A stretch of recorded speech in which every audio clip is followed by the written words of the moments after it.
Welcome back to another technical deep dive here in the debug zone.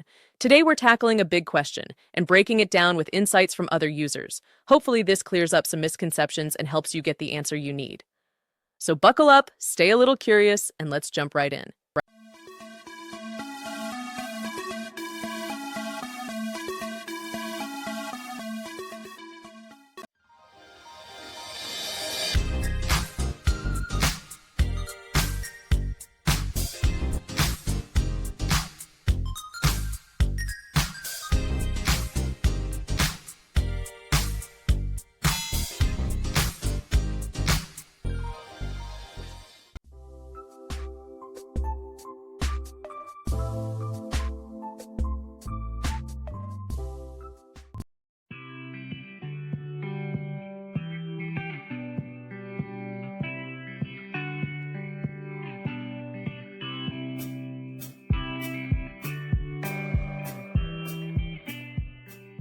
And that's a wrap. Yeah.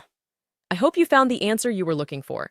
If you did, take a second to hit that subscribe button. It really helps out. And let me know in the comments which solution worked best for you.